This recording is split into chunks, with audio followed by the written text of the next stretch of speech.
This is the FM Gold channel of All India Radio. In the program News Analysis, we now bring you a discussion on government's tough stand against mob lynching.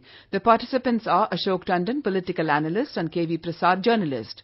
The government has once again made it clear that the question of mob lynching in the name of cow protectionism is totally unacceptable. It made it clear that this is largely an issue that has to be dealt with states because law and order is a state subject. The categorical statement came in the Rajya Sabha from the Leader of the House, Union Finance and Defence Minister Mr. Arun Jaitley. Tandon Sahab, the fact that the government has to say this at the end of a debate on the issue of mob lynching in Rajya Sabha, concerns were expressed across the aisle for the manner in which this kind of mob attacks are going on or happened in the country over the last few years. Prime Minister has spoken thrice on this issue.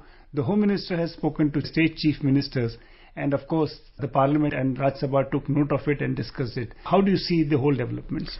If Section 144 is violated, police immediately swings into action and arrests the people, even if they happen to be politicians, MPs. Why can't we police doing the same thing when such serious incidents are happening? I sometimes wonder. But what bothers me now, in the light of the statements issued by the Prime Minister and the Leader of the House in the Rajya Sabha, is that why the Chief Ministers are silent.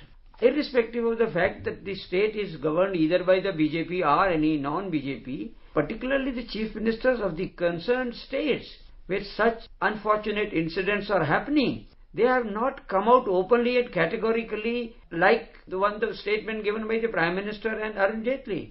In fact, I was hoping that now even the BJP-ruled states have got a signal that it is not going to be tolerated by the government at the centre. I have yet to come across statements in such forthright manner from the chief ministers of the BJP-ruled states. So I would not simply say that it's a state subject and it should be dealt by the states. It's the question of image of the country. When the image comes, it becomes a national issue. So today such unfortunate incidents of violence are national issues of concern, and therefore if at all the states, particularly the BJP-ruled states, were waiting for a strong message from the Prime Minister, he has already done it. Now in response to the debate in Parliament, the government has once again repeated it that such incidents should not be tolerated. But I still wonder why the state police and the machinery fails to take stern action.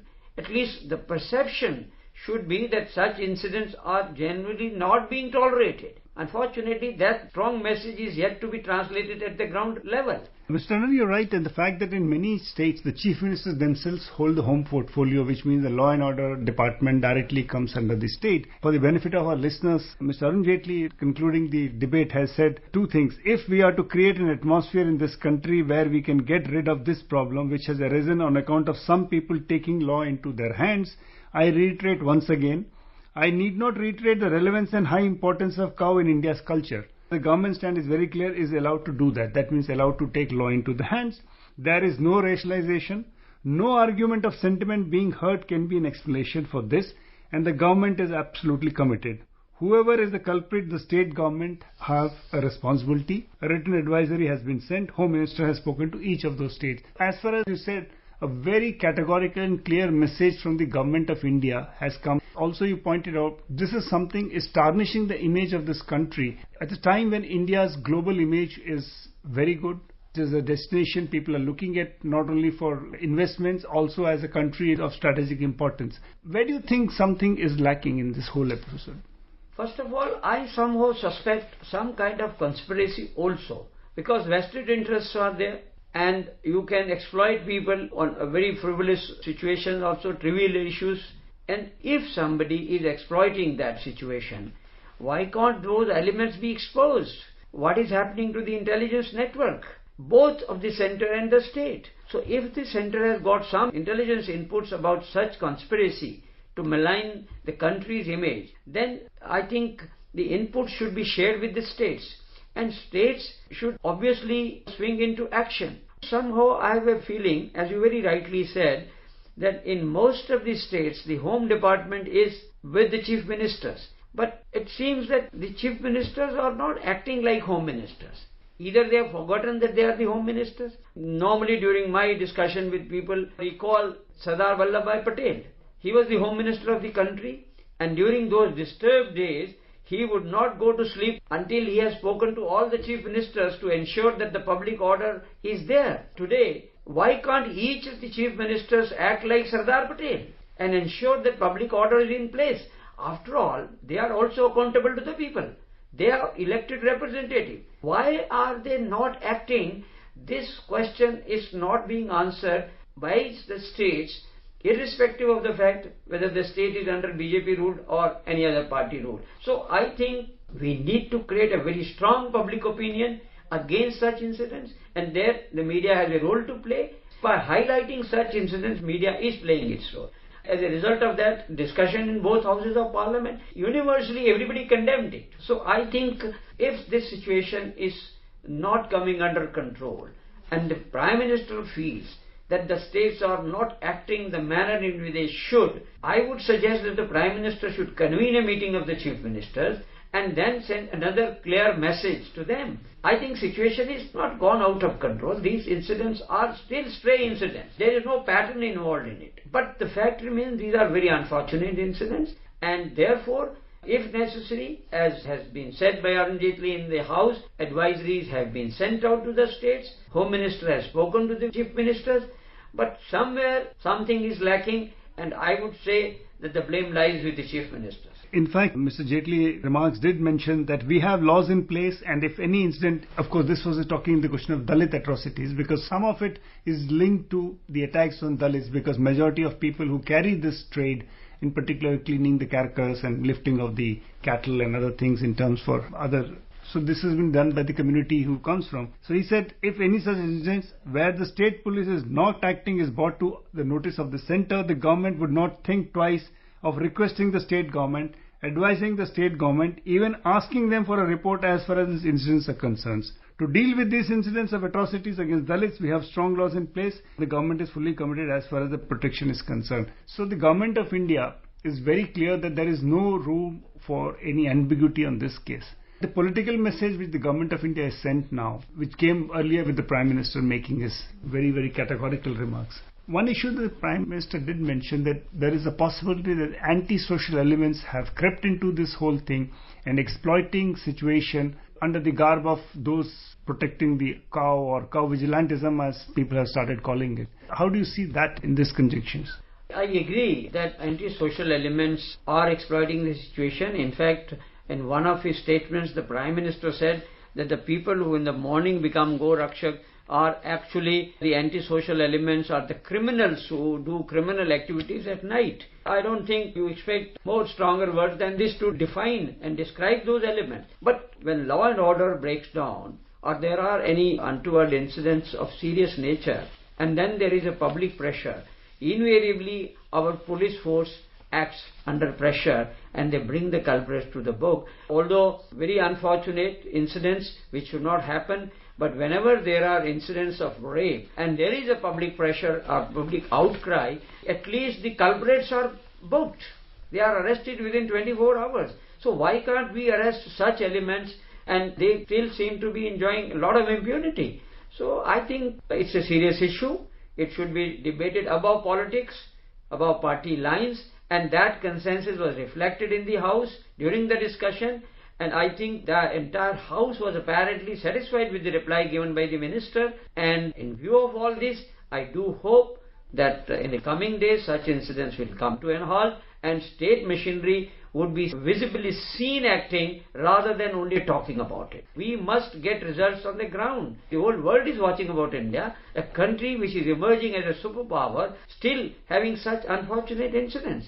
An incident which doesn't really behove, because people are being attacked in the name of cow, whereas the fact remains the religious issue of cow is nobody's talking about that. Nobody's questioning that issue at all. Certainly. I don't think even that is an issue. It is just in the garb of cow vigilantes that people want to create unrest, and therefore it is all the more serious that if there is a conspiracy to defame this government and the country in the name of cow, all the more reason that there should be a swift action. Today in Rajya Sabha, when the House began the 0 hour, the issue of, again this came up in a different context. One of the members of parliament raised that he was threatened for having said something and he had withdrawn that particular statement. But he talked about the question of intolerance having crept into this whole body politic or the kind of people are looking at it, and that he was threatened and his house there was some demonstration and all that. He was trying to link it that this new trend that seems to be emerging and the responsibility as who is going to act. So somebody should walk the talk. Is that the statement? Talk of intolerance, I don't think at any stage any senior or responsible politician has encouraged this kind of intolerance. But there are elements in the society, and there are certain, in fact, groups which claim to be hawkish, and they claim that yes, we are intolerant, but that doesn't have the support of the establishment, the government. And even if there are elements, say, within the Sangh Parivar, and who appear to be intolerant, who are working towards that kind of intolerance, the law is there to take its own course. So I don't think they get any patronage from the government at the center, or even the government and the states ruled by BJP. So this is a myth that there is an atmosphere of intolerance, and therefore those elements who are indulging into violence, whether in the name of cow or religion, they can get scot-free because they enjoy a protection. Certainly not. I don't think anybody is above the law. But the question is, who is stopping the enforcement agencies from acting against them? I wish I could see an incident in which any state government, irrespective of the fact whether it is the BJP government or the non-BJP government, having taken an action and then they are being reprimanded for taking the action. There is no such incident. So let them take the initial step or booking those elements, and then if there is any pressure, that should be exposed by the media. But so far I have not seen any such instance. So therefore the talk of intolerance may be only in terms of politics. So there should not be any politics when it comes to curbing violence or disturbance in public order. I do hope that all Indian political parties are responsible enough to rise above partisan politics and curb this kind of a trend, irrespective of the fact whether it is in the name of cow or religion or any other caste or any other section. In fact, Mr. Jaitley, when he started the debate yesterday, he said the issue is serious, and if we start looking at it in terms politically, we'll get divided. And it won't do justice to the country as such, because it has sentiments, but at the same time there is an issue of, as you said, the country's image itself being sullied for no fault of lack of action. I may be stretching too far, but look at the past. Even terrorism, when we actually went into the depth of it, we found that it is being sponsored. And then there was disturbances in Punjab. The terrorism in Punjab was also in a way sponsored. So we have to think seriously whether even such incidents to defame this country are also being engineered and sponsored. It's very easy, rather than sending people to get bullets, it's easier to send people to just divide the society. Even if the British time, the British used to divide India in the name of religion. Maybe this also needs to be probed by the intelligence agencies in this country, whether there is any hand behind it. Or if there's an organized method in this whole... method in it, and there are elements, maybe also supported by foreign. This apprehension cannot be ruled out. So therefore, I think it is incumbent upon all political parties, all social groups, all religious groups to ponder over it and see the seriousness of this issue.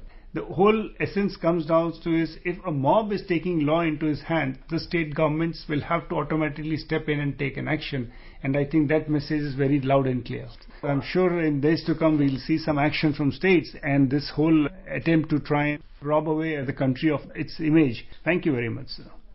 You are listening to a discussion on government's tough stand against mob lynching. The participants were Ashok Tandon, political analyst, and KV Prasad, journalist. This program was produced and presented by the News Services Division of All India Radio.